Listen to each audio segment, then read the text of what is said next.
Hello students, welcome to online classes of MICS Education. সরকারি চাকরির প্রস্তুতির জন্য অন্যতম সেরা প্রতিষ্ঠান।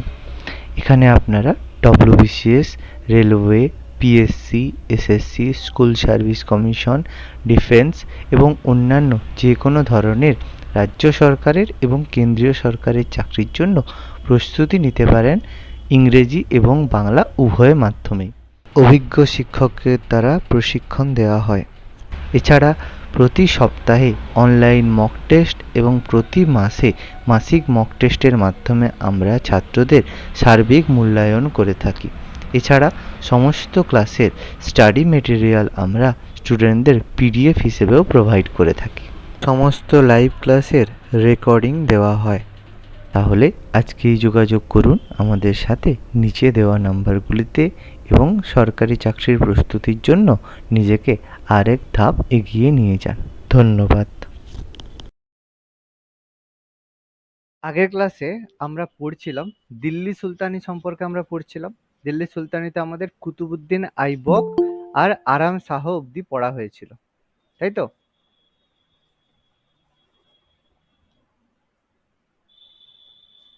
এতদূর হয়েছিল তো? হ্যাঁ স্যার। হ্যাঁ স্যার। ওকে, আচ্ছা। নেক্সট দেখো, আমরা ইলতুৎমিশ থেকে করব। তোমাদের এমসিকিউ ক্লাসটা তোমাদের হয়নি, যেটা তোমাদের বলেছিলাম যে ক্লাসটা হবে। ওটা হচ্ছে তোমরা এক্সাম দিয়ে দাও, তারপরে আমি তোমাদের এমসিকিউ ক্লাস তারপরে করাবো। ওকে, আচ্ছা। নেক্সট দেখো, দিল্লি সালতানাতের আমরা তার পরের টপিক শুরু করছি, সেটা হচ্ছে ইলতুৎমিশ। আমরা বলেছিলাম যে কুতুবুদ্দিন আইবক কে ছিলেন? স্লেভ অফ মোহাম্মদ ঘুরি। মোহাম্মদ ঘুরির স্লেভ বা দাস হিসেবে তিনি কিন্তু ছিলেন। কি হয়েছিল? মোহাম্মদ ঘুরি কুতুবুদ্দিন আইবক মোহাম্মদ ঘুরি মারা যাওয়ার পর কুতুবুদ্দিন আইবক দিল্লি সালতানাতের সিংহাসনে বসেছিল 1206 খ্রিস্টাব্দে।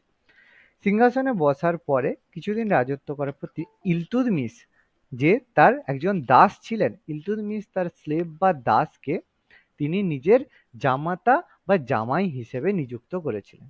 এরপর কুতুবুদ্দিন আইবকের মৃত্যুর পরে তার পালিত পুত্র ছিল আরাম শাহ, তিনি সিংহাসনে বসেছিলেন। কিন্তু আরাম শাহকে সিংহাসনচ্যুত করে 8 মাসের মধ্যেই তার জামাতা ইলতুৎমিশ সিংহাসনে বসে এবং এই জন্য ইলতুৎমিশকে আমরা দিল্লি সালতানাত বা দিল্লি সুলতানির প্রকৃত প্রতিষ্ঠাতা বা রিয়েল ফাউন্ডার বলে থাকি। আমরা যাদের যদি বলে যে দিল্লি সালতানাতের প্রতিষ্ঠাতাকে, তাহলে আমরা অবশ্যই বলবো কুতুবুদ্দিন আইবক। কিন্তু যদি বলে প্রকৃত প্রতিষ্ঠাতা বা রিয়েল ফাউন্ডার কে, তখন আমাদের বলতে হবে ইলতুৎমিশ। তখন আমাদের বলতে হবে যে রিয়েল ফাউন্ডার ছিলেন ইলতুৎমিশ।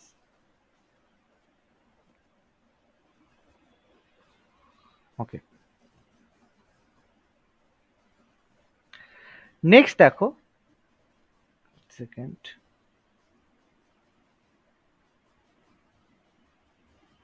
H3,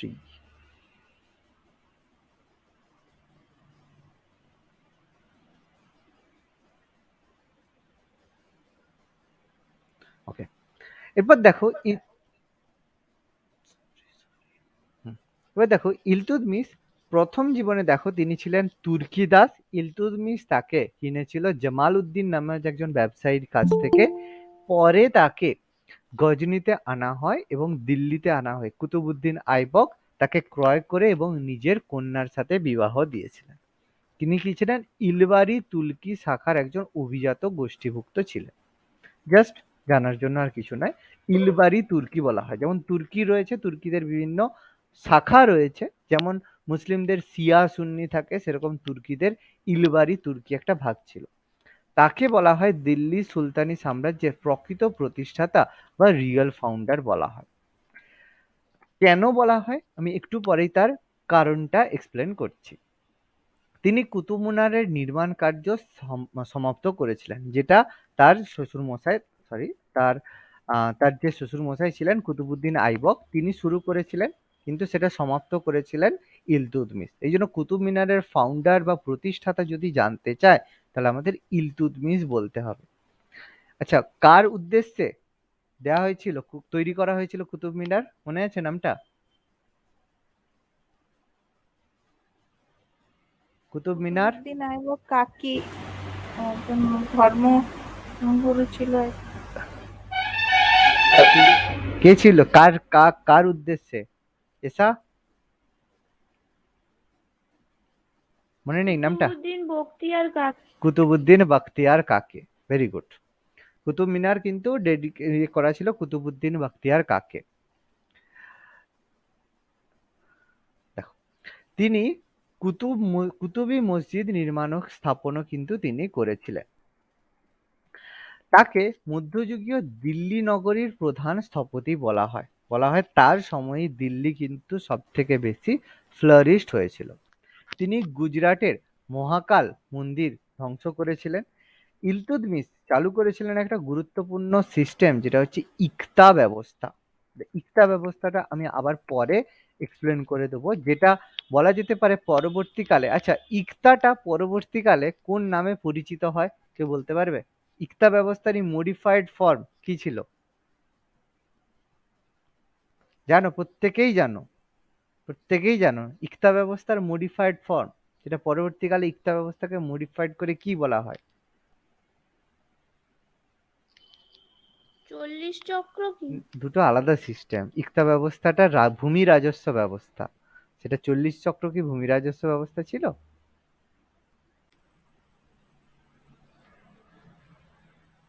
বলো, আকবরের সময় বিখ্যাত ভূমি রাজস্ব ব্যবস্থা কি ছিল? 10 সালা। দশালা দহসালা ঠিকঠাক, মানে অ্যাকচুয়ালি দহসালা মানে ঠিক আছে, কিন্তু দহসালা টোটালি দহসালা নয়। একটু আমাকে ঠিকঠাক ভাবে বলতে হবে নামটা, পার্টিকুলার নামটা। জাবতি হবে। জাবতি ব্যবস্থা, হ্যাঁ। যেটা সব থেকে ভালোভাবে হয় কি বলতো, মনসবদারি প্রথা আমরা পড়েছি, হ্যাঁ স্যার, মনসবদারি। সেটা কিন্তু মডিফাইড ভার্সন। ইকতার মডিফাইড ভার্সন কিন্তু মনসবদারি প্রথা। 40 চক্র কিন্তু সম্পূর্ণ আলাদা জিনিস। 40 চক্রটা আমি বলছি এখানে, ওকে? আচ্ছা, নেক্সট দেখো, এছাড়া ইকতা ব্যবস্থাটা আমি একটু পরে এক্সপ্লেন করছি। ইকতা ব্যবস্থাটা কি, যেটা জেনারেলি তুরস্কের ভূমি রাজস্ব ব্যবস্থা ছিল, যেখান থেকে ইলতুৎমিশ এটা কালেক্ট করেছিল। তিনি রূপার মুদ্রা, টঙ্কা এবং তামার মুদ্রা, জিতল প্রচলন করেছিলেন। খুব ভাইটাল ইনফরমেশন, টঙ্কা এবং জিতল চালু করেছিলেন কে? আমাদের ইলতুৎমিশ। তার মধ্যে টঙ্কা ছিল রূপার মুদ্রা, জিতল ছিল তামার মুদ্রা।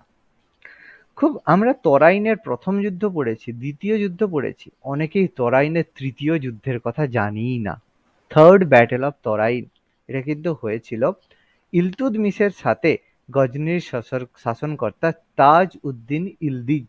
কোনো জায়গায় ইলদুজ লেখা থাকে দন্তেস হ্রস্ব, কোনো জায়গায় ইলদিজ লেখা থাকে। তরাইনের তৃতীয় যুদ্ধ হয়েছিল 1216 খ্রিস্টাব্দে। পরীক্ষায় কিন্তু তরাইনের তৃতীয় যুদ্ধের উল্লেখ জানতে চায়। প্রথম দুটো মোহাম্মদ ঘুরি আর কার মধ্যে? পৃথ্বীরাজ চৌহানের মধ্যে হয়েছিল। আর তরাইনের তৃতীয় যুদ্ধটা হয়েছে ইলতুৎমিশ আর তাজ উদ্দিন ইলদিজ বা ইলদুজ। বিভিন্ন জায়গায় দুজ লেখা আছে, কোনো জায়গায় দিজ লেখা আছে।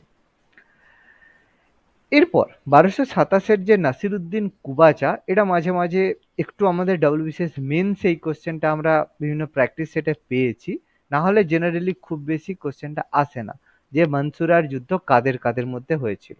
সেটা হচ্ছে নাসিরউদ্দিন কুবাচার সাথে ইলতুৎমিশের হয়েছিল, খুব বেশি আসে না। কিন্তু যেটা খুব খুব ভাইটাল, সেটা হচ্ছে ইলতুৎমিশের সময় কোন মঙ্গল নেতা ভারত আক্রমণ করেছিল। এটা কিন্তু পরীক্ষায় কোশ্চেন আসে। সেটা হচ্ছে 1221 সালের চেঙ্গিজ খান। কিন্তু চেঙ্গিজ খান কি সত্যি ভারত আক্রমণ করেছিল? ভারত আক্রমণ কিন্তু করেনি। কি হয়েছিল দেখো, ঘটনাটা এক্সপ্লেন করা আছে।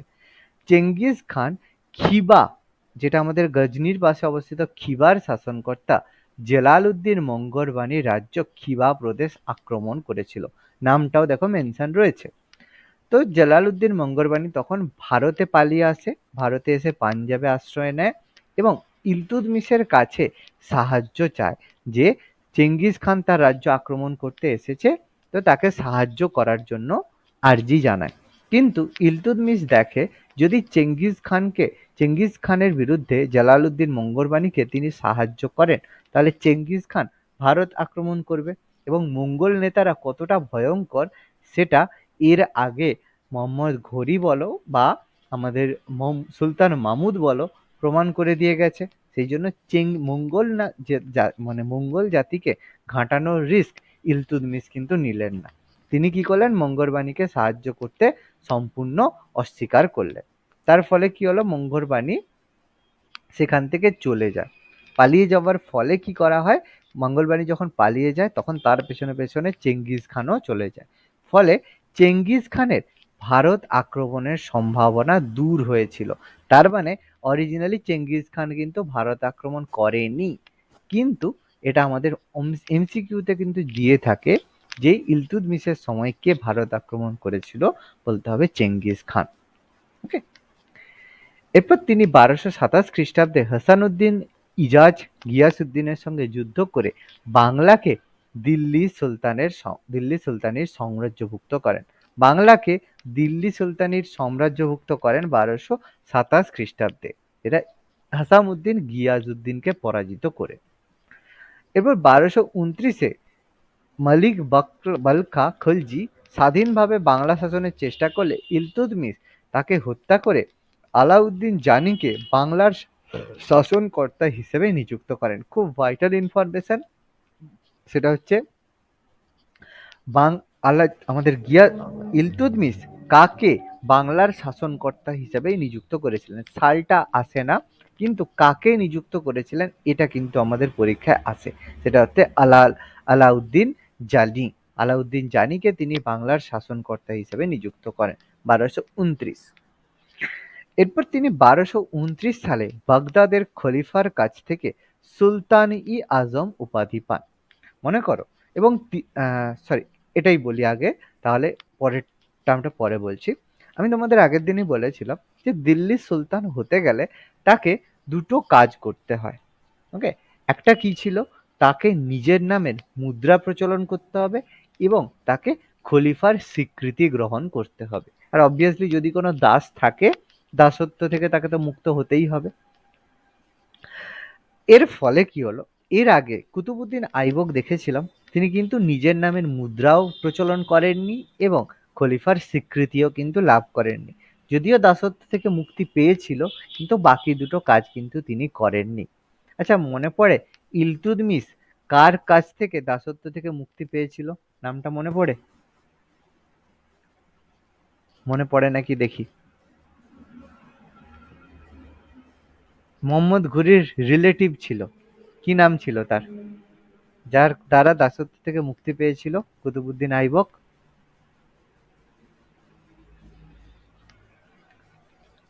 কারো মনে নেই?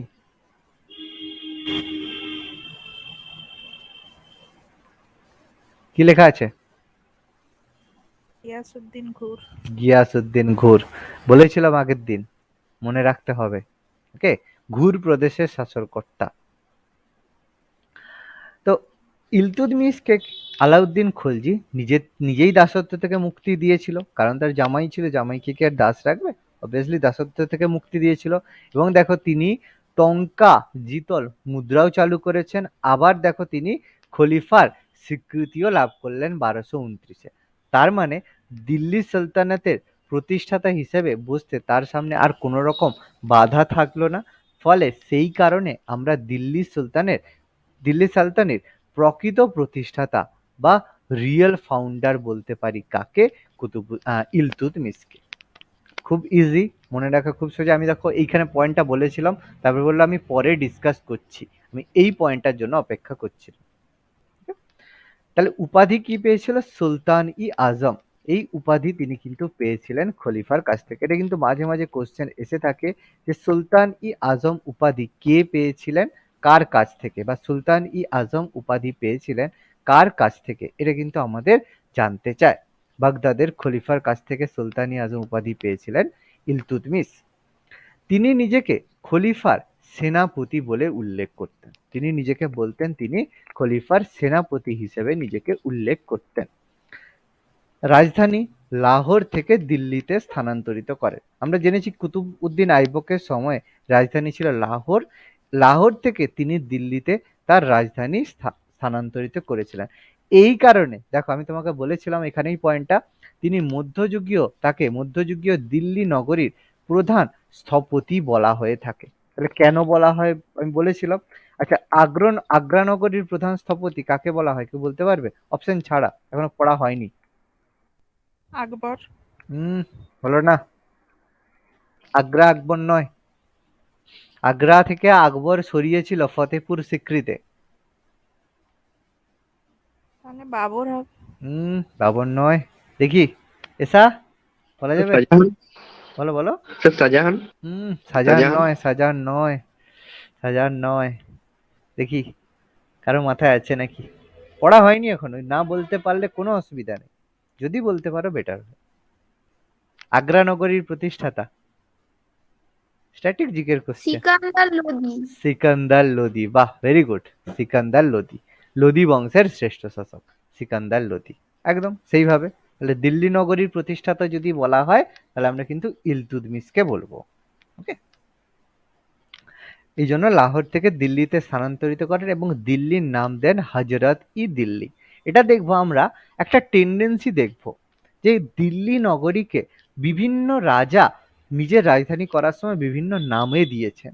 যেমন দিল্লি নগরকে শাহজাহান নাম দিয়েছিল শাহজাহান দ্বারা এরকম নাম দিয়েছিলেন। সেরকম দিল্লিকে বিভিন্ন নামে ডাকা হয়। আমি তোমাদের দিল্লি সালতানাত পড়ার পরে দিল্লিকে কতগুলো নামে কোন কোন রাজা ডেকেছিল আমি একটা ছক করে তোমাদেরকে দেখিয়ে দেবো, এটা তোমাদের ক্লিয়ার হয়ে যাবে। ওকে, ইলতুৎমিশের সমসাময়িক দুজন বিখ্যাত ঐতিহাসিক ছিলেন। তার মধ্যে দুজনের নাম আমাদের প্রচুর মনে রাখতে হয়। যেমন আমরা মনে করো মামুদ পড়ার সময় তার সমসাময়িক তিনজনের নাম পড়েছিলাম, নামগুলো মনে আছে সুলতান মাহমুদের? অলবিরুনি অল হবে। বিরুনি, আর তিনজনের নাম ফিরদৌসি আর ফিরদৌসি আর কি নাম? অল বিরুনি, ফিরদৌসি আর আরেকটা নাম উদ্বি হবে। উদ্বি। উদ্বি, ভেরি গুড, উদ্বি। মনে রাখবে একটু যেন গুলিয়ে না যায়, ঠিক আছে, খুব গুলিয়ে যাবে। ইবন বতুতা কার সময় মনে আছে? পড়া হয়নি এখনো। মোহাম্মদ বিন মোহাম্মদ বিন তুগলক। এগুলো মোহাম্মদ বিন তুগলক। আবুল ফজল, আকবর। আকবর, ভেরি গুড।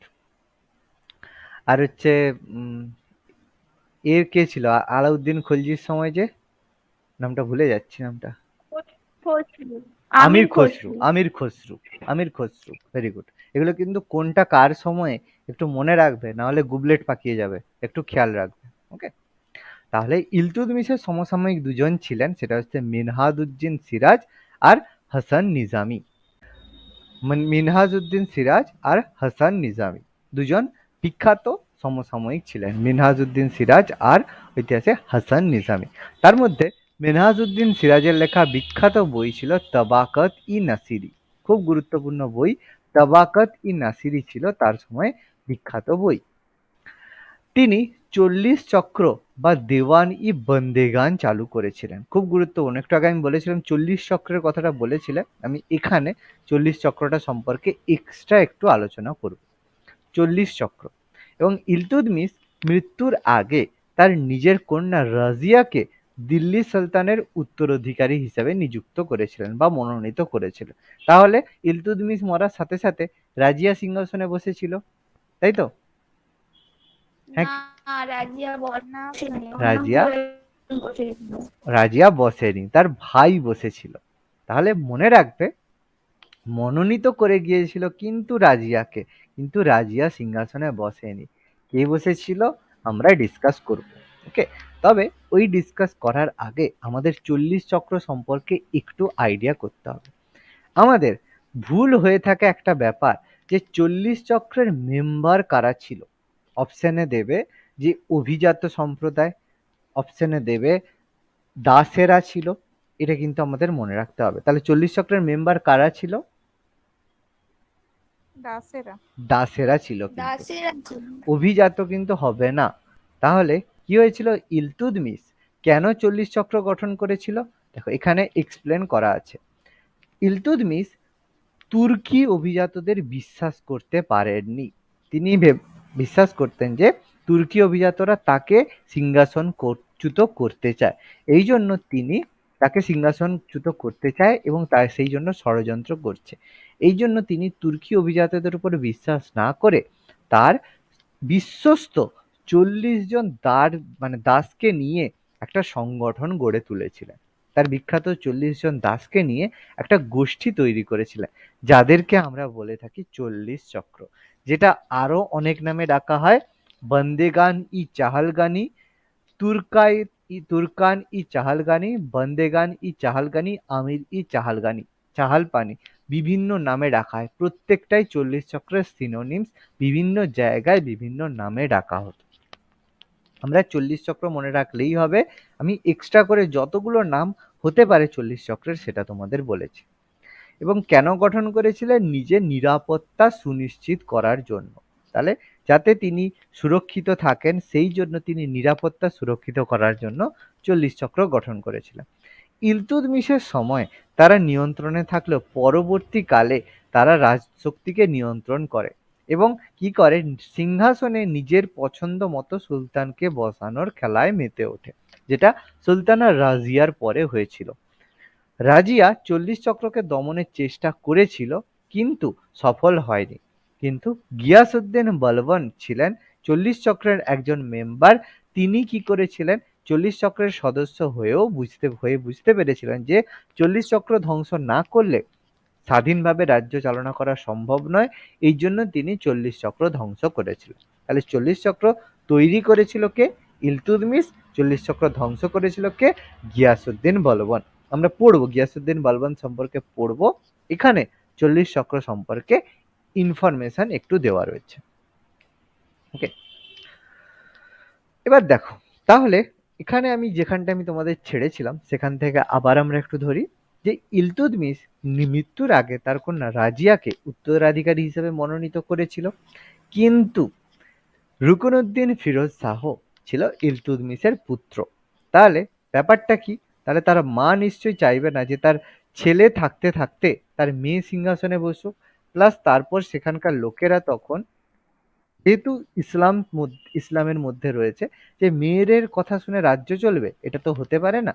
ফলে তারা এটার বিরুদ্ধে বিদ্রোহ করেছিল।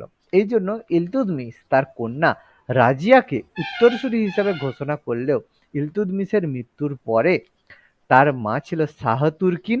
তিনি কি করেছিলেন, রুকনউদ্দিন ফিরোজ শাহকে সিংহাসনে বসিয়েছিলেন। রুকনউদ্দিন ফিরোজ শাহকে এবং আমির ওমরাহের ইচ্ছায় দিল্লি সালতানাতের সিংহাসনে বসান রুকনউদ্দিন ফিরোজ শাহকে। কিন্তু রুকনউদ্দিন ফিরোজ শাহ রাজা হওয়ার তো কোনো যোগ্যতা নেই। ফলে সেই সময় রাজত্ব চালনা করতেন, যেটাকে কলমে বলা হয়, তার মা শাহ তুর্কিন। এবং কিন্তু সামরিক বাহিনী প্লাস জনগণ ছিল রাজিয়ার পরে।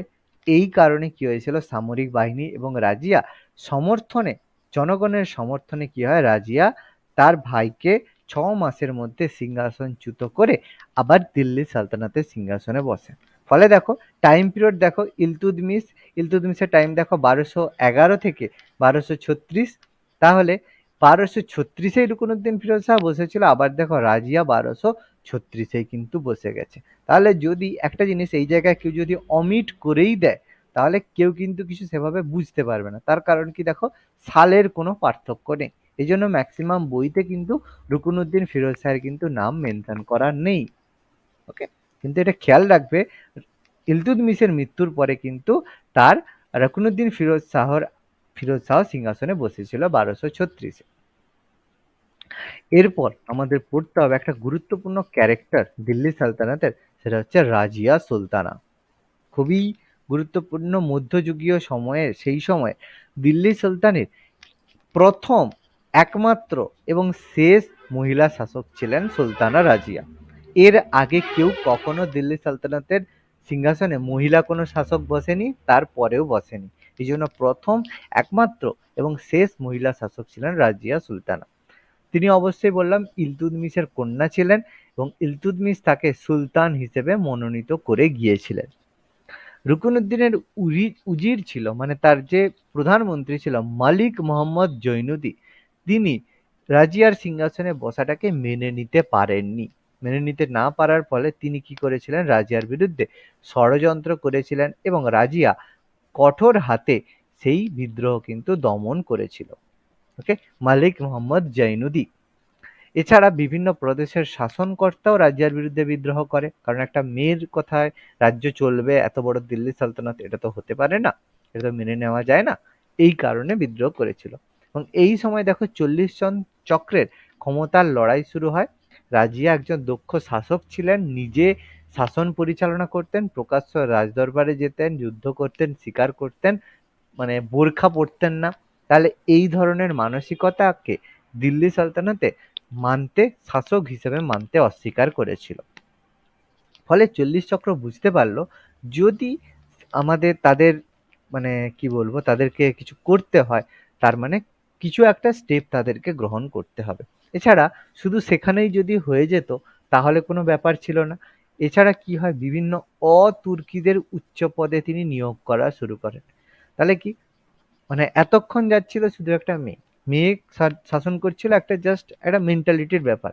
এরপর কি হলো, তাদের লাভে হাত পড়লো যে যারা তুর্কি নয় সেই রকম মুসলিমদেরকে উচ্চ পদে নিয়োগ করা হলো। ফলে তুর্কিদের মধ্যে একটা বিদ্রোহ দেখা দিল। এছাড়া ইখতিয়ার উদ্দিন আলতিন এবং আলতুনিয়া এবং কবির খানের নেতৃত্বে ষড়যন্ত্র শুরু হয়। এর মধ্যে আলতুনিয়ার নামটা আলাদা করে হাইলাইট করা আছে। আচ্ছা, আমি পড়ানোর আগে কেউ বলতে পারবে আলতুনিয়ার মধ্যে ব্যাপারটা কি ছিল? কারো যদি স্টোরিটা জানা থাকে রাজিয়া সম্পর্কে বলতে পারো, কেন আলতুনিয়ার নামটা বলেছি, কেউ যদি জানো তো বল। পারবে কেউ, জানা আছে? এসা? রাজিয়ার হাজবেন্ড ছিল কি? অ্যাকচুয়ালি হ্যাঁ, হাজবেন্ড বলা যাবে না, হাজবেন্ড ছিল না, সম্পর্ক ছিল কিন্তু হাজবেন্ড না। ঠিক আছে? হ্যাঁ, সরি সরি সরি সরি, ঠিক ঠিক ঠিক, তুমি ভুল, তুমি ঠিক বলেছো, আমি ইয়াকুব ভেবেছিলাম, একদম হাজবেন্ড ছিল। আলতুনিয়া রাজিয়ার হাজবেন্ড ছিল। কিভাবে হাজবেন্ড হলো?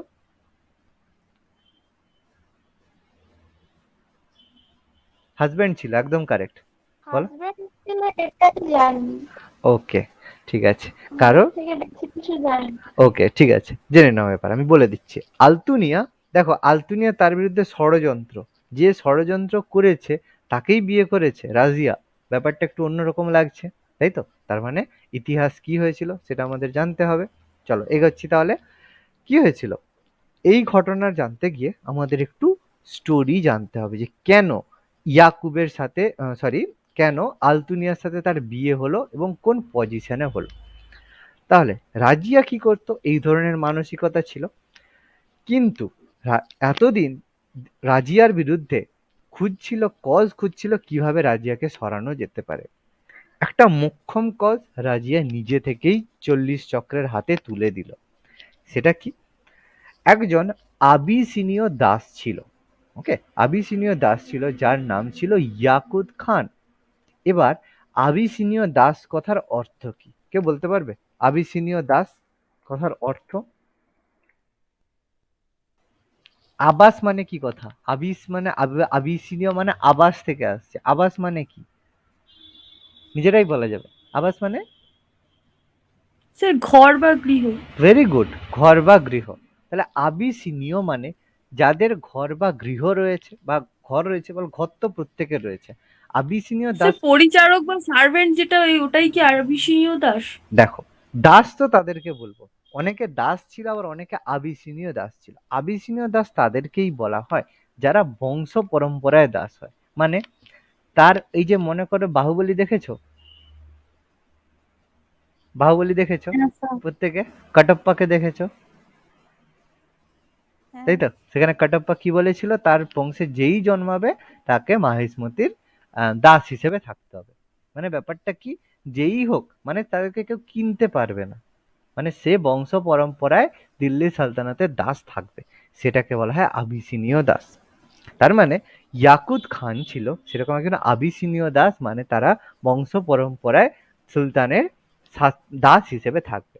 এবং তিনি কি ছিলেন, তাকে অশ্বারোহী বাহিনীর প্রধান হিসেবে নিযুক্ত করেছিল রাজিয়া। তাহলে অরিজিনালি একজন দাস, তাকে হঠাৎ করে মানে অশ্ববাহিনীর প্রধান হিসেবে নিযুক্ত করে দিল রাজিয়া। তাহলে নিশ্চয়ই ডাল মে কুছ কালা হ্যায়। তাহলে ডাল মে কুছ কালা হ্যায়, কি কালা হ্যায় একটু দেখে নিই আমরা। তাহলে কি হয়েছিল, ইয়াকুত খানকে ছোটবেলা থেকে রাজিয়া ছোটবেলা থেকে ইয়াকুত খানের সাথে বড় হয়েছে। অ্যাকচুয়ালি বড় হওয়া বলার থেকে হবে, ঘোড়াতে চড়া থেকে শুরু করে যুদ্ধ করা প্রত্যেকটা জায়গাতে ট্রেনিং দিয়েছিল ইয়াকুত খান রাজিয়াকে।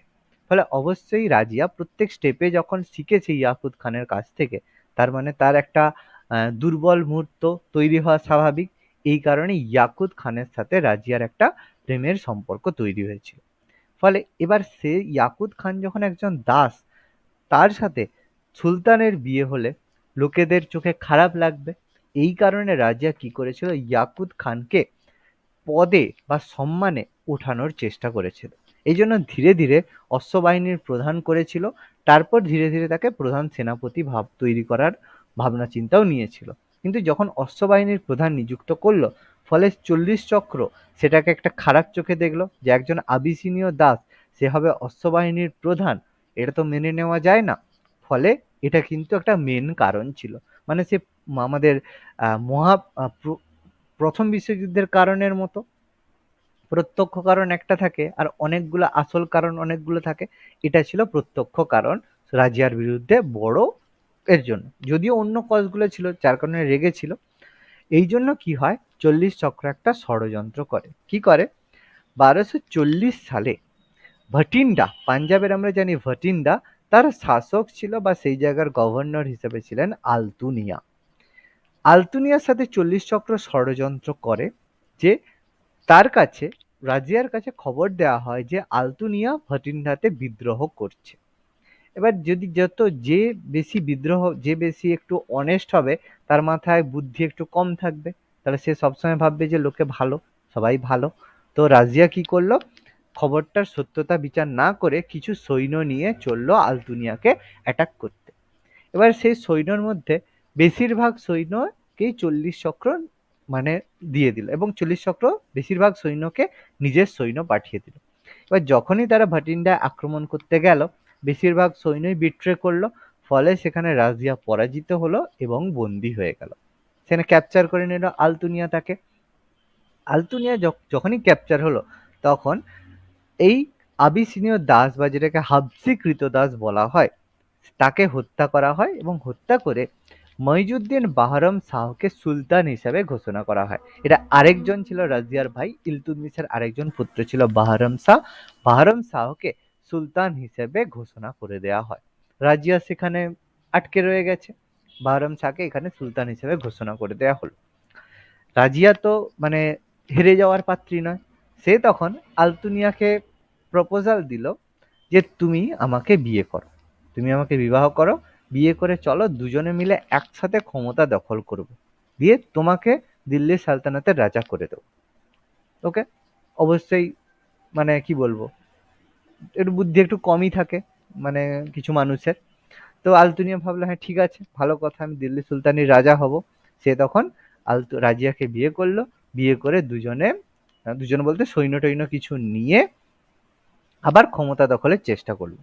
এবার 40 চক্র তো বোকা নয়, সে তো নজর রাখেনি সেটা তো নয়, নজর রেখেছিল। এবং 40 চক্রের হাতে কাছে কানে যখন খবরটা পৌঁছে গেল, তখন রাস্তায় আক্রমণ করতে আসার পথেই রাজিয়া এবং আলতুনিয়াকে মানে করে লুকিয়ে তাদের দুজনকে জঙ্গলের মধ্যেই হত্যা করে হাবসি সৈন্যরা।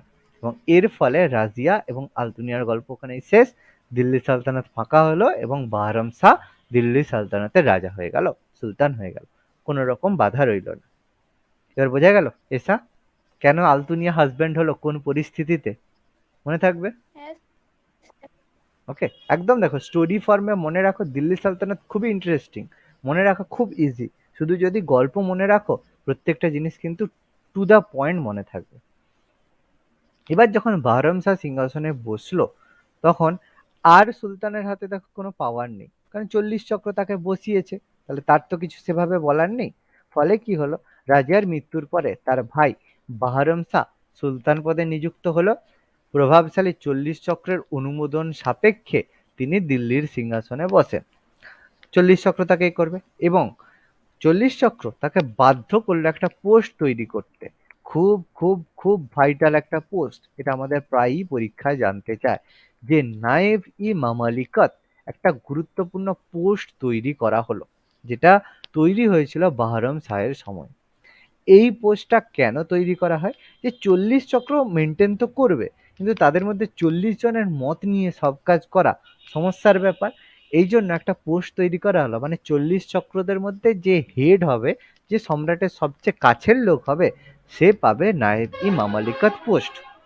তাহলে সেই নায়েব ই মামালিকাত পোস্টটা তৈরি করে তার হাতে সমস্ত ক্ষমতা অর্পণ করা হলো, মানে যেটাকে আমাদের বর্তমানে প্রধানমন্ত্রীর মতো ব্যাপার, যে রাষ্ট্রপতি শাসন করবে কিন্তু প্রকৃত ক্ষমতা থাকবে প্রধানমন্ত্রীর হাতে, সেই যে ব্যাপার সেরকম করা হলো, যে সুলতান বসে থাকবে কিন্তু সুলতান যা কাজ করবে এই নায়েব ই মামালিকাতের কথা অনুযায়ী করবে। এই পোস্টে আইতিগিনকে নিযুক্ত করা হয়, আসে না, জানতে চায় না। কিন্তু 1242 সালে তার উজির ছিল নিজাম উল মুলক। এটা আবার সে হায়দ্রাবাদের প্রতিষ্ঠাতা সেই নিজাম নয়, কিন্তু হায়দ্রাবাদের নিজাম যে প্রতিষ্ঠাতা সেও কিন্তু নিজামুল মুলক, কিন্তু এই নিজামুল মুলক আর সেই নিজামুল মুলক কিন্তু আলাদা। তার উজিরের নাম ছিল নিজামুল মুলক। তিনি, তার ষড়যন্ত্রে তাকে বন্দি করে হত্যা করা হয়। অবশ্যই উজির যে থাকবে ষড়যন্ত্র করলো বাহরম শাহকে, এরকম করে হত্যা করা হলো। বাহরম শাহের মৃত্যুর পরে সিংহাসনে বসা হলো আলাউদ্দিন মাহমুদ শাহ।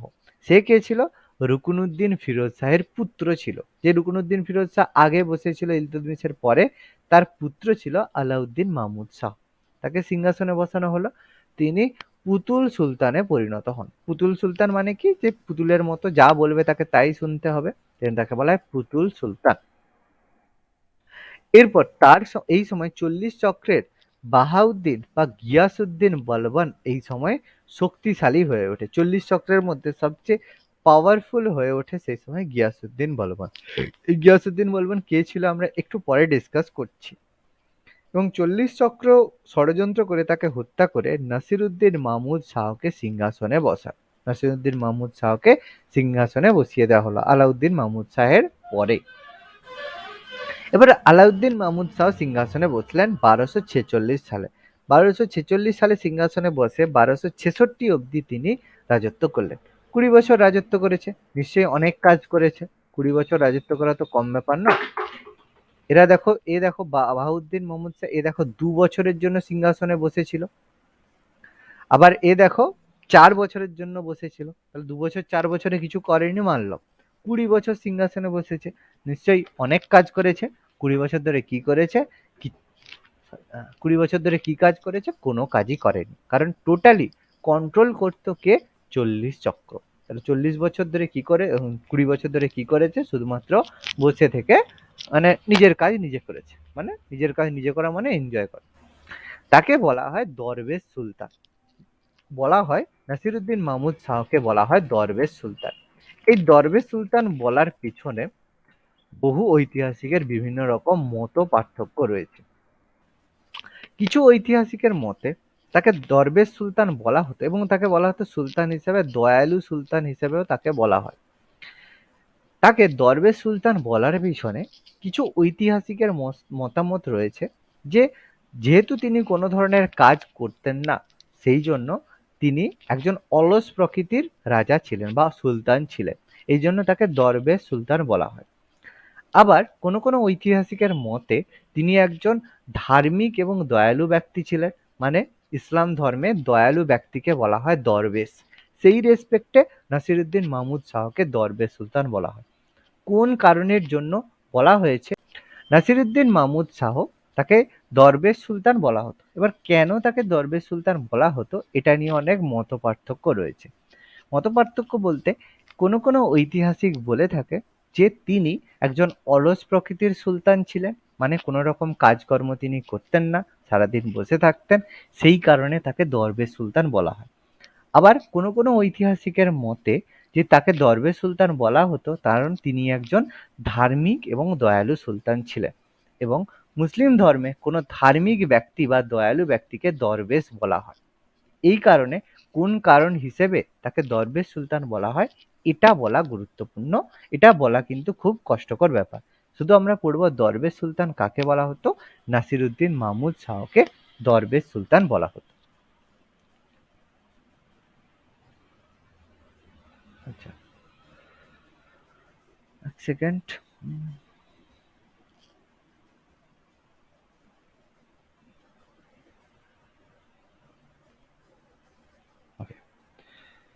এরপর দেখো এই নাসিরুদ্দিন, এবার দেখো গিয়াসউদ্দিন বলবন তিনি কি করেছিলেন, ক্ষমতা দখলের চেষ্টা করেছিলেন। তিনি কি করলেন, গিয়াসউদ্দিন বলবন নিজের কন্যার সাথে নিজের কন্যার সাথে সুলতানের বিবাহ দিলেন বা দরবেশ সুলতানের বিবাহ দিলেন, এবং এই সূত্রে তিনি দেখো নায়েব ই মামালিকাত পোস্টটা পেলেন। খুব গুরুত্বপূর্ণ, দেখো নায়েব ই মামালিকাত যে পোস্টটা রয়েছে সেই পোস্টটা তিনি পেলেন কখন, যখন তিনি তার কন্যার সাথে গিয়ে আমাদের দরবেশ সুলতানের বিয়ে দিলেন। তাহলে বিয়ে দেওয়ার সাথে সাথে কি হলো, সম্রাটের শ্বশুর মশাই হয়ে গেল। শ্বশুর মশাই হওয়ার সাথে সাথে তিনি কি করলেন, সম্রাটের খুব কাছের মানুষে পরিণত হয়ে গেল অবশ্যই। এবং নায়েব ই মামালিকাত মানে সবচেয়ে বড় পোস্ট বা সবচেয়ে পাওয়ারফুল পোস্টটা কিন্তু তিনি পেলেন। এরপর কি হলো, গিয়াসউদ্দিন বলবন দেখো তারপর কি করলেন, দরবেশ সুলতানকে পান পাত্রে বিষ মিশিয়ে হত্যা করে দিল্লি সুলতানি দখল করেন। পান পাত্র বলতে যে মদ খাওয়ার যে পাত্র হয় সেটাকে পান পাত্র বলা হয়। তাহলে তিনি কি করলেন, নিজের জামাইকে বিষে মানে ওই পান পাত্রে যে মদ খেত প্রচুর, সেই মদের সঙ্গে বিষ মিশিয়ে তাকে হত্যা করে সিংহাসনে বসে গেল। মানে নিজের জামাইকে হত্যা করে সিংহাসনে বসে গেল গিয়াসউদ্দিন বলবন। তাহলে এইভাবে সিংহাসন আরোহণ করলো গিয়াসউদ্দিন বলবন। ওকে, বলো এর মধ্যে কারো যদি কোনো কোশ্চেন থাকে, আমি যতটা সম্ভব ব্রডলি এক্সপ্লেন করলাম তোমাদের, কারো যদি কোনো কোশ্চেন থাকে বলো।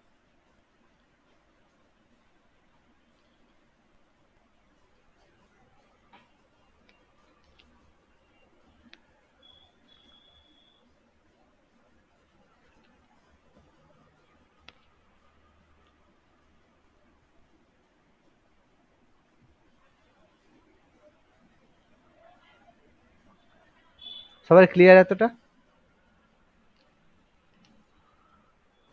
স্যার ওকে, হ্যাঁ স্যার। তাহলে আমরা তার পরের রাজার পরের কাছে যাচ্ছি, সেটা হচ্ছে গিয়াসউদ্দিন বলবন। খুবই গুরুত্বপূর্ণ একজন রাজা দিল্লি সালতানাতের মধ্যে। তিনি 1266 খ্রিস্টাব্দে দিল্লি সালতানাতের রাজা হলেন।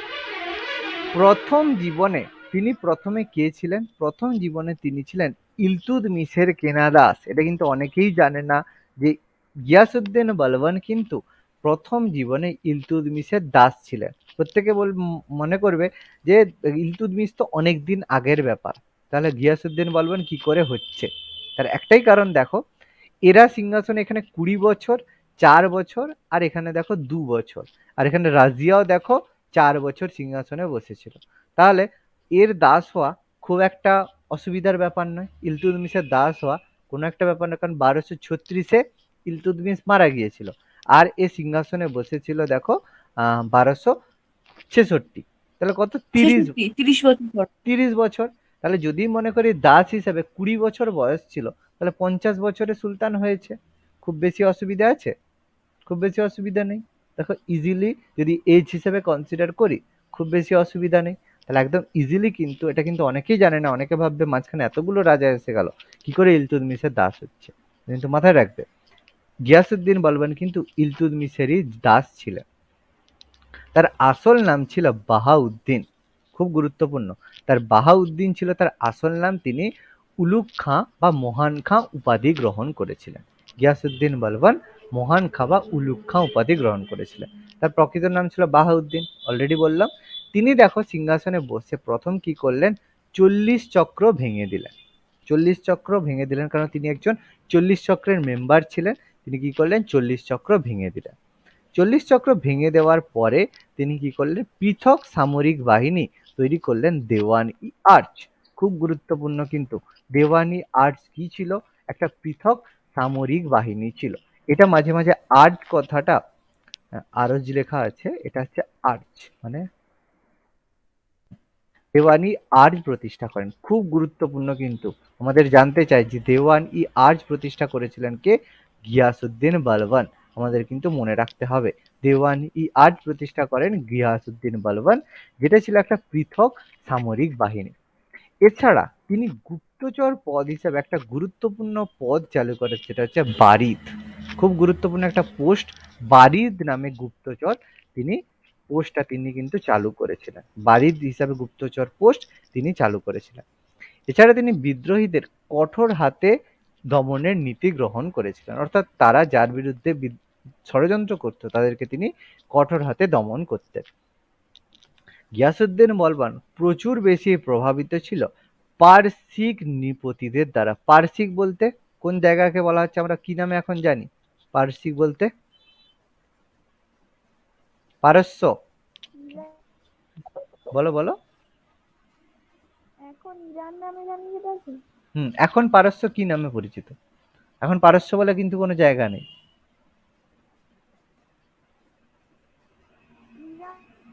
ইরান, ইরান, ইরান নামে, ইরান। এখন পারস্য হচ্ছে ইরান।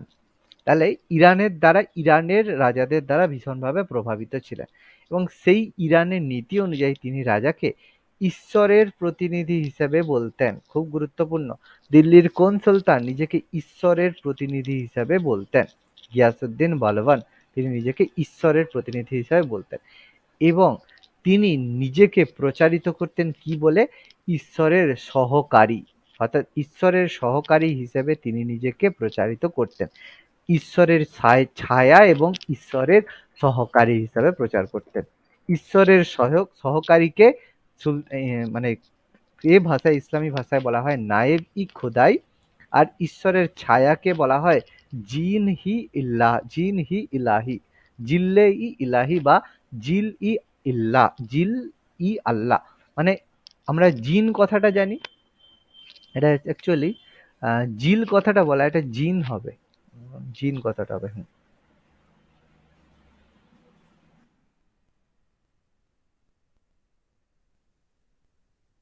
দিল্লির জিল কথাটাই রাখো। এটা অ্যাকচুয়ালি যেহেতু জিন কথাটা এসছে, আমরা সেই জিন কথাটা শুনি তো, ছায়াকে জিল্লাহি ইলাহি বা জিলহি আল্লাহ, অর্থাৎ আল্লাহর ছায়া বা আল্লাহর হচ্ছে যে ছায়া, সেটা বলা হয়, প্রচার করতেন, এবং তিনি নিজেকে ঈশ্বরের সহকারী বা নায়েবাত ই খুদাই হিসেবেও প্রচার করতেন। তিনি দেখো পার্সিক নৃপতির দ্বারা এতটাই প্রভাবিত ছিলেন, তিনি তার রাজদরবারে দুটি পার্সিক রীতির প্রচলন করেন। খুব গুরুত্বপূর্ণ দুটো পার্সিক রীতি তিনি প্রচলন করেন, সেটা হচ্ছে কি? সিজদা। সিজদা হচ্ছে সম্রাটের সামনে নতজানু হওয়া বা দেহ ঝোঁকানো, আর চালু করেন পাইবত, অর্থাৎ সম্রাটের পদযুগল চুম্বন, অর্থাৎ সম্রাটের সামনে নতজানু হয়ে সম্রাটের পদযুগল চুম্বন করা। এই দুটো প্রসেস সিজদা এবং পাইবস তিনি চালু করেন। কে বলতে পারবে এই সিজদা এটা কে বন্ধ করেছিল? বলো, সিজদা প্রথাটা কে বন্ধ করেছিল? পড়ানো হয়নি, তবু আমি জানতে চাই তোমরা বলতে পারো। সরস্বতী, এসা,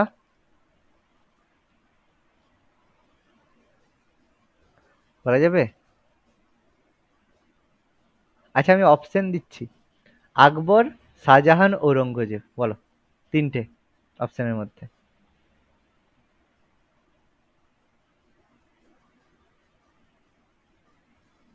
আকবর হবে। না, এটা হচ্ছে শাহজাহান হবে। ওকে, শাহজাহান হবে এটা। শাহজাহান কিন্তু এটা বন্ধ করেছিল, দিয়ে সেখানে জমিন বস চালু করেছিল।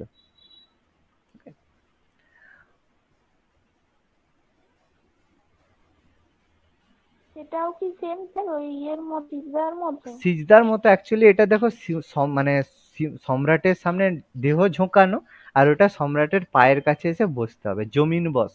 মানে সম্রাটের সামনে যখন বসবে তখন একদম মানে একদম হয়ে বসতে হবে, ঠিক আছে? সেটা হচ্ছে জমিন বস।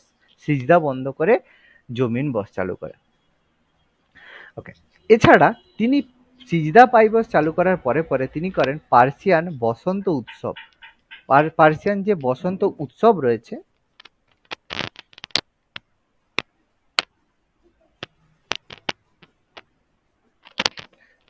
তিনি পার্সিয়ান বসন্ত উৎসব, মানে যেটা বসন্তকালে যে উৎসব হয় সেই উৎসব নওরোজ উৎসব তিনি চালু করেন। খুবই গুরুত্বপূর্ণ, পার্সিয়ান বসন্ত উৎসব নওরোজ উৎসব তিনি চালু করেছিলেন। যেটা ছিল পার্সিক রাজা যেহেতু প্রভাবিত ছিলেন, সেই জন্য পার্সিক উৎসব নওরোজ তিনি চালু করেছিলেন। এটাও দেখো একটা কোশ্চেন, এই পার্সিক নওরোজ উৎসব কে বন্ধ করেছিল? অপশন সেম, আকবর, শাহজাহান, ঔরঙ্গজেব। বলতে পারবে?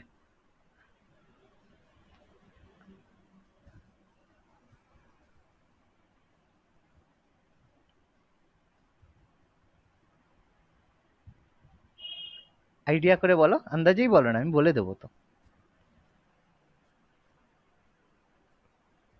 কি হবে বলো?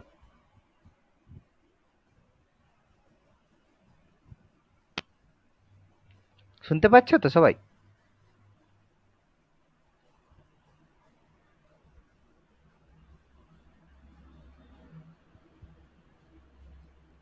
শুনতে পাচ্ছ না শুনতে পাওনি সেটা বলো। হ্যাঁ স্যার, শুনতে পাচ্ছি। হ্যাঁ স্যার, পাচ্ছি স্যার। ওকে, দেখো নওরোজ উৎসব বন্ধ করেছিল ঔরঙ্গজেব। মনে রাখবে, সিজদা বন্ধ করেছিল শাহজাহান, নওরোজ বন্ধ করেছিল ঔরঙ্গজেব।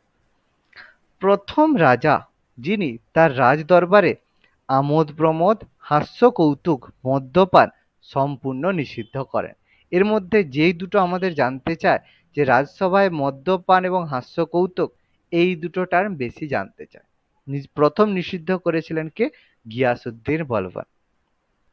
এছাড়া তিনি দোয়াব অঞ্চলের মেওয়াটিদের দমন করেছিলেন। মেওয়াটিরা ছিল একটি কৃষক সম্প্রদায়, তারা বিদ্রোহ করেছিল ট্যাক্স দেওয়ার এগেনস্টে, তাদের বিদ্রোহ দমন করেছিলেন। এবং তার পুত্র ছিল মোহাম্মদ খাঁ, গিয়াসুদ্দিন বলবানের পুত্র ছিল মোহাম্মদ খাঁ। তিনি মঙ্গল আক্রমণের সেনাপতিত্ব করতে গিয়ে নিহত হয়েছিলেন। 1283 খ্রিস্টাব্দে, 1283 1283 এই সময় বাংলায় একজন দুর্ধর্ষ নেতার আবির্ভাব হয়, সেটা হচ্ছে তুঘরিল খান। সেই তুঘরিল খানের বিদ্রোহ দমন করেছিলেন কে? বলবনের বড় ছেলে বুঘরা খাঁ। তাহলে বলবনের দুজন ছেলের নাম আমাদের জাস্ট জানতে হবে, একটা হচ্ছে মোহাম্মদ খাঁ আর বুঘরা খাঁ। এর মধ্যে কোন ছেলে মঙ্গল আক্রমণে মারা যায়? বলতে হবে মোহাম্মদ খাঁ মঙ্গলদের আক্রমণে মারা গিয়েছিলেন। আর বাংলায় বিদ্রোহ দমন করতে সাহায্য করেছিল কে? বুঘরা খান। তাহলে এদের দুজনে। আর দুজন বিখ্যাত গুরুত্বপূর্ণ ব্যক্তি, একটা হচ্ছে ঐতিহাসিক হাসাম নিজামি, যার কথা আমরা ইলতুৎমিশের সময়ই পড়েছি, হাসাম নিজামি, এবং আমির খসরু। তার রাজসভা থেকেই সাহিত্য চর্চা শুরু করেন। তবে দুজনের এজের পুরো আকাশ পাতাল পার্থক্য। হাসান নিজামি ইলতুৎমিশের দরবারে ছিলেন প্রবীণ হিসেবে, কিন্তু আমির খসরু সেই সময় অ্যাকচুয়ালি হাসান নিজামি তো মনে হয় ইলতুৎমিশে পড়েছিলাম না? হুম হুম হুম হুম।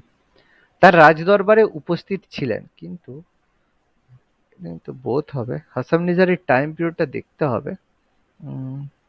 এটা কিন্তু এখানে হাসান নিজামিটা আমার ডাউট আছে। আমির খসরুটাই করবে, এখানে দরকার নেই, কারণ একটু ডাউট আছে। আমির খসরু, এটা কনফার্ম। আমির খসরু তার রাজসভা থেকে সাহিত্য চর্চা, সাহিত্য যাত্রা শুরু করেন।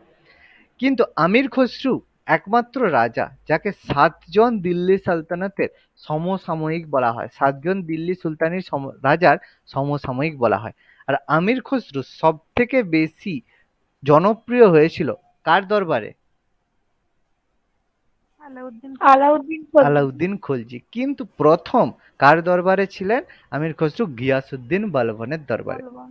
বলবনের তিনি কি করতেন তখন? গিয়াসুদ্দিন বলবনের যে ছেলে ছিল এই বুঘরা খাঁ আর এই মোহাম্মদ খাঁ, এদেরকে টিউশন পড়াতেন। ঠিক আছে, সেখান থেকে কিন্তু তার সাহিত্য চর্চা শুরু হয়েছিল। যেহেতু দুজন ছেলের মধ্যে দেখো মোহাম্মদ খাঁ মারা গিয়েছে, তার মানে পরের রাজা হিসেবে তার একমাত্র ছেলে বাকি রইল বুঘরা খাঁ। তাকে উত্তরাধিকারী হিসেবে নিয়োগ করে গিয়েছিলেন গিয়াসুদ্দিন বলবান। কিন্তু তিনি গিয়াসুদ্দিন বুঘরা খাঁ বলল, না আমি রাজা হব না। তিনি রাজা হতে অসম্মত হলেন এবং হিমালয়ে চলে গেলেন। হিমালয়ে চলে গেলেন, তাকে না কেউ খুঁজে পেল না, চলে গেল। ফলে মোহাম্মদের পুত্র যেহেতু সে চলে গেল, তাহলে যে মোহাম্মদ যে মারা গিয়েছিল তার ছেলে ছিল, তার ছেলে ছিল কাই খসরু। মোহাম্মদের পুত্র কাই খসরুকে উত্তরাধী হিসেবে মনোনীত করা হয়। যেহেতু চলে গিয়েছিল তাহলে দুজন ছেলে রয়ে গেছিল, একটা ছিল কাই খসরু আর কায়কোবাদ। কাই খসরু ছিল মোহাম্মদ খানের ছেলে, আর কায়কোবাদ ছিল বুগরা খানের ছেলে। তাহলে যে মারা গিয়েছিল তার ছেলে কাই খসরুকে উত্তরাধিকারী হিসেবে মনোনীত করা হয়। মনোনীত করে গিয়াসুদ্দিন বলবন মারা গেল। তাহলে মারা যাওয়ার সাথে সাথে সিংহাসনে বসানো হলো কাই খসরুকে, কিন্তু কাই খসরু সিংহাসনে বসার আগেই সিংহাসনে বসে গেলেন কে? কায়কোবাদ। কায়কোবাদ কে ছিলেন? দেখো, বুগরা খানের পুত্র। আমি একটু আগেই বলে দিলাম যে বুগরা খানের পুত্র, দুজনের দুটো পুত্র, তারা সেই সময় অবস্থান করছিল বা তারা সেই সময় বেঁচে ছিল। কিন্তু রাজা হিসেবে মনোনীত করা হলেও দেখো, কাই খসরুকে উত্তরাধিকারী হিসেবে মনোনীত করা হলেও বিভিন্ন প্রবীণ কোতোয়াল ফখরুদ্দীনের উদ্যোগে আমির ওমরাহরা বুগরা খানের পুত্র কায়কোবাদকে সিংহাসনে বসান। তাহলে কাই খসরুকে উত্তরাধিকারী হিসেবে মনোনীত করা হলেও মানুষেরা, মানে যারা অন্য সুলতানের যে বাকি সহকারীরা ছিল, তারা কিন্তু কায়কোবাদকে সুলতান হিসেবে মনোনীত করলো। এই সময় তার প্রধানমন্ত্রী ছিল নিজামউদ্দিন।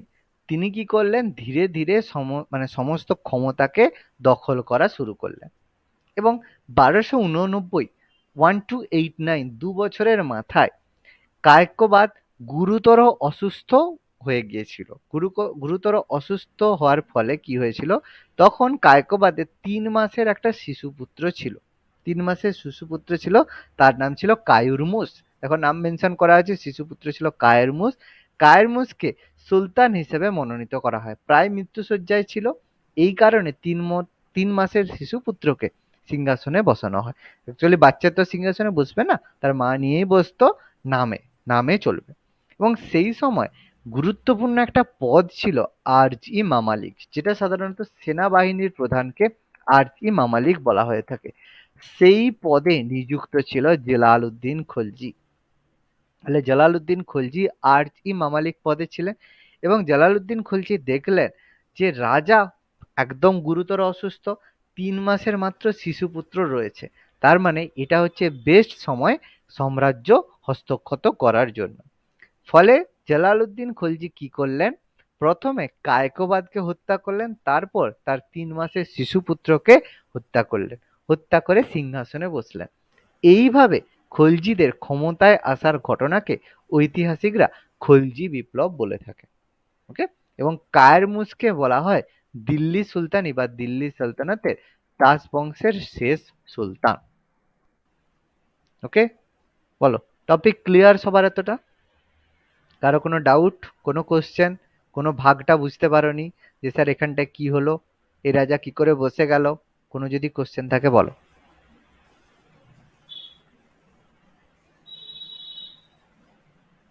স্যার ওখানে ওই সুলতান হিসাবে বিভিন্ন মনোনীত করছে, ওরা কারা ছিলেন? মানে মন্ত্রী পরিষদ না? অ্যাকচুয়ালি দেখো, প্রথমে মনোনীত বললে এই সময় মনোনীত করেছিল কে? গিয়াসুদ্দিন বলবন মনোনীত করে, সে এবার মারা গেল। গিয়াসুদ্দিন বলবন সিংহাসনে যখন বসেছিল, সে কাই খসরুকে বললো যে আমার পরে এ সিংহাসনে বসবে। এবার সে যখন মারা গেল, তাহলে সে তো আর ডিসিশন চেঞ্জ করতে পারবে না, তাহলে তাকে কন্ট্রোল করে কে? মন্ত্রীরা, মানে যারা অভিজাত থাকবে, প্লাস যারা এরকম নয় তো যে একজনের কথাতেই সবাই চলবে। মন্ত্রীরাও বিভিন্নভাবে পাওয়ারফুল হয়ে থাকে। এই মন্ত্রীদের কথাই কোতোয়াল ফখরুদ্দিন তিনি বললেন যে না, এই কাই খসরুকে বসানো যাবে না, কায়কোবাদকে বসাতে হবে। ব্যাপারটা সেরকম আর কি। যে মোদি, সাপোজ ধরো আজকে যদি মোদি অসুস্থ হয়ে যায়, তখন অমিত শাহ বলবে কাকে প্রধানমন্ত্রী হিসেবে বসানো হবে। সে নিজেও বসতে পারে বা আমাদের শুভেন্দুকেও বসিয়ে দিতে পারে, তাই না? ব্যাপারটা বুঝতে পারছো? নেক্সট দেখো, সিংহাসনে বসলো আমাদের জালালউদ্দিন খলজি। আমরা জালালউদ্দিন খলজিটা আজকে বলে দেবো, পরের দিন আমরা আলাউদ্দিন খলজি থেকে শুরু করব। আর আলাউদ্দিন খলজিটা আমাদের সব থেকে বড় হবে। তাহলে 1296 খ্রিস্টাব্দে সিংহাসনে বসে খলজি বংশের প্রতিষ্ঠা করলেন আমাদের জালালউদ্দিন খলজি। জালালউদ্দিন খলজি সিংহাসনে বসলেন 1290। 1290 থেকে 1320 অব্দি খলজি বংশ আমাদের চললো। আমি আগের দিনই তোমাদেরকে বলেছিলাম যে এই খলজি বংশের মধ্যে ভাগগুলো তোমাদের বলেছিলাম যে কে পরপর সিংহাসনে বসেছিল, কোন বংশ সব থেকে বেশি রাজত্ব করেছিল, কোনটা সব থেকে কম করেছিল। মনে আছে সব থেকে বেশি কোনটা ছিল, সব থেকে কম কোনটা ছিল? সব থেকে বেশি তুগলক বংশ আর সব থেকে কম খলজি সব বংশ। থেকে বেশি তুগলক বংশ, সব থেকে কম খলজি বংশ। Very good. তাহলে খলজি বংশে প্রথমে সিংহাসনে বসলেন জলালউদ্দিন খলজি। 1290 খ্রিস্টাব্দে তিনি সিংহাসনে বসলেন। 1290 থেকে 1296 এই টাইম পিরিয়ডের মধ্যে তিনি দিল্লি সালতানাতের সিংহাসনে বসলেন। এবার সিংহাসনে বসার পরে দেখো 1290-তে সিংহাসনে বসেছিলেন কি, কায়কোবাদ আর কায়রমুসকে হত্যা করে তিনি 70 বছর বয়সে, দেখো 70 বছর বয়সে, 70 বছর বয়সে দেখো তিনি দিল্লি সালতানাতের সিংহাসনে বসলেন।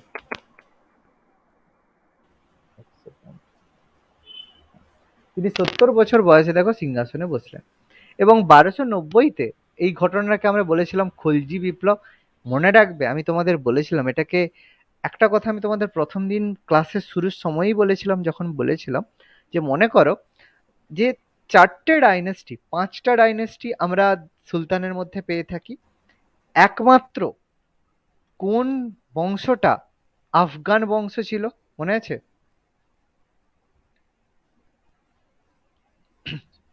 লোদি বংশটা আফগান ছিল। একমাত্র লোদিটা আফগান ছিল, বাকি সমস্ত বংশ তুর্কি ছিল। কিন্তু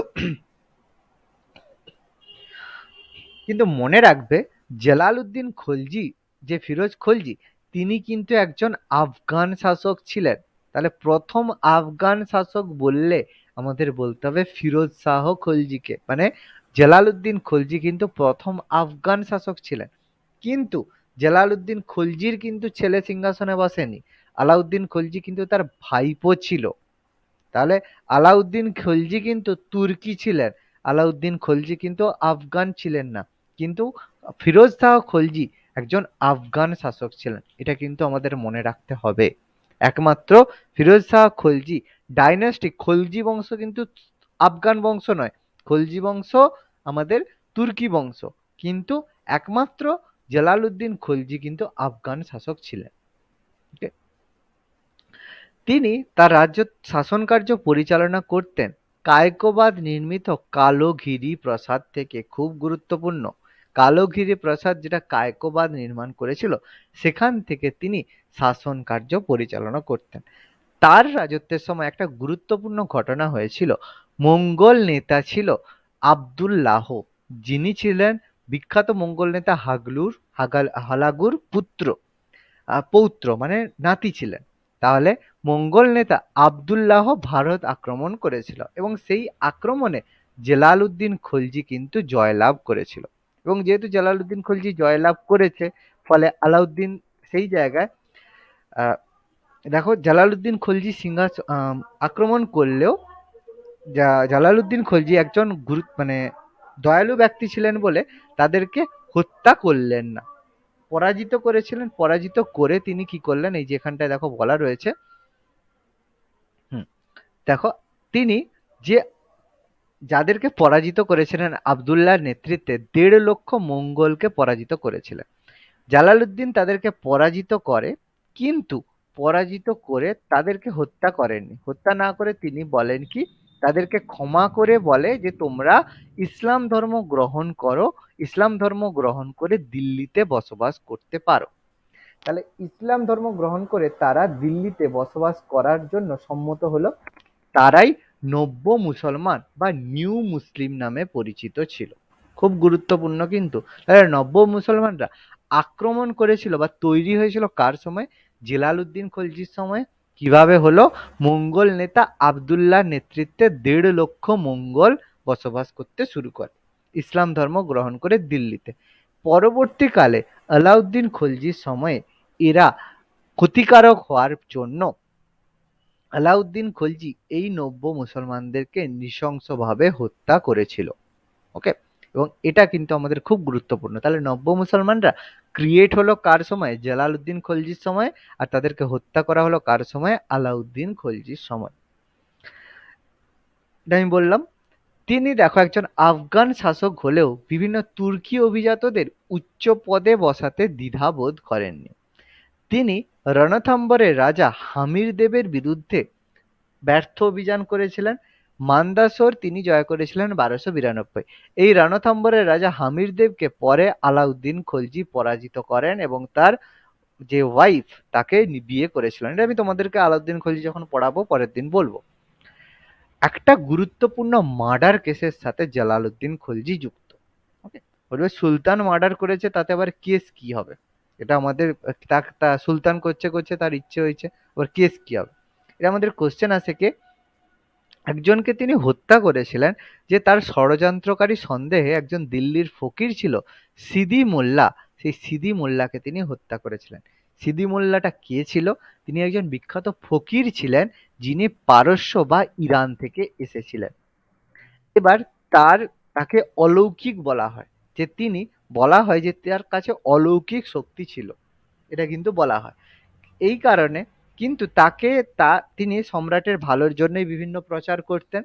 কিন্তু দেখলো জালালউদ্দিন খলজির সঙ্গে অন্যান্যদের সম্পর্ক খারাপ থাকার কারণে তারা কি হয় সিদি মোল্লাকে রাস্তা থেকে সরানোর চেষ্টা করলেন এবং এই জন্য জালালউদ্দিনকে সিংহাসন থেকে হটানোর ষড়যন্ত্র করছে এই অভিযোগ সিদি মোল্লার বিরুদ্ধে করা হলো। তাহলে জালালউদ্দিন খলজি, ভেবে দেখো, তোমার হয়ে কেউ বাইরে কাজ করছে, সেটা তুমি শোনার থেকে তোমার ঘরের লোক যদি তোমাকে রিলেটিভরা তোমাকে বলে যে ওই লোকটা তোমাকে মারার চেষ্টা করছে, তুমি বাইরের লোকের কথা শুনবে না ঘরের লোকের কথা শুনবে? অবশ্যই ঘরের লোকের কথা শুনবে। তাহলে জালালউদ্দিন খলজি তার রিলেটিভদের কথা শুনে সিদি মোল্লাকে নৃশংসভাবে হত্যা করেন। যে তাকে বলা হলো যে জালালউদ্দিন খলজিকে সিংহাসনচ্যুত করতে চায় সিদি মোল্লা। এই কারণে এই অভিযোগ দেখিয়ে জালালউদ্দিন খলজিকে সিদি মোল্লাকে জালালউদ্দিন খলজি নৃশংসভাবে হত্যা করলো।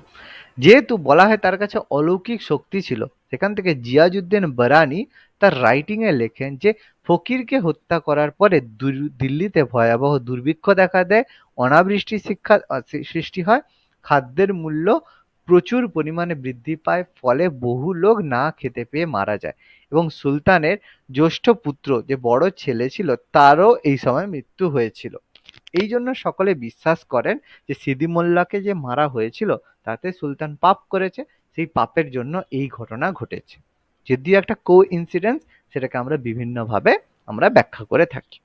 স্বাভাবিক ব্যাপার যে সাপোজ ঘর থেকে বেরাচ্ছ, ঘর থেকে বেরোনোর সময় কিছু একটা হয়ে গেল, এই হাত থেকে কিছু একটা কেউ পিছন থেকে ডেকে দিল, তুমি বলে ও কিছু না, হঠাৎ করে সেদিনই তোমার একটু অ্যাক্সিডেন্ট হয়ে গেল, তখন বলবে হ্যাঁ সেই পিছন থেকে ডাকছিলাম, তুই পিছাই করিসনি, ওই জন্য তোর এরকম হয়েছে।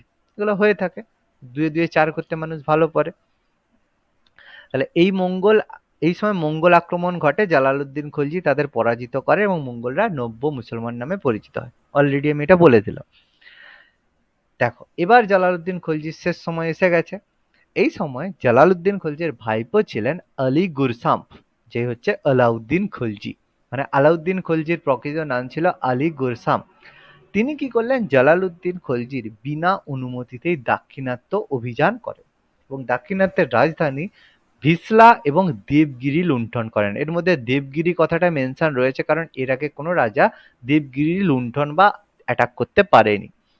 এও জালালউদ্দিন খলজি আক্রমণ করেছিলেন কিন্তু কোনো রকম লাভ করতে পারেননি। এবার আলাউদ্দিন খলজি এটা করে নিয়েছে, লুটপাট করে নিয়েছে। এটা জালালউদ্দিন খলজি বলে বাহ মেরা ভাইপো বহুত বড়া কাম কর দিয়া। সঙ্গে সঙ্গে সে কি করেছে, স্নেহের বশবর্তী হয়ে তার বাকি যারা পরামর্শদাতা তাদেরকে নিয়ে গেছে যে হচ্ছে করতে, সংবর্ধনা জানাতে কারাগান বলতে কারা একটা জায়গা যেখানে কারাতে আলাউদ্দিন খলজির পরে রাজধানী হবে, দুর্গ শহর তৈরি করেছিল কারা। এটা হচ্ছে দিল্লির উপকণ্ঠে, দিল্লিতেই অবস্থিত কারা। সেখানে আলাউদ্দিন খলজিকে আলিঙ্গন করতে গেলে আলাউদ্দিনের অনুচর মোহাম্মদ সেলিম এবং জালালউদ্দিন তলোয়ার দিয়ে আঘাত করে সুলতানকে হত্যা করে। তাহলে সেখানে সুলতানকে হত্যা করা হয়েছিল এবং জালালউদ্দিন খানের মৃত্যুর পরে 1296-তে আলাউদ্দিন খলজি নিজেকে সুলতান হিসাবে ঘোষণা করে সিংহাসনে বসেন। ওকে, এইভাবে আলাউদ্দিন খলজি সিংহাসনে বসলো। সবার এতটা ক্লিয়ার তো জালালউদ্দিন খলজি অবধি?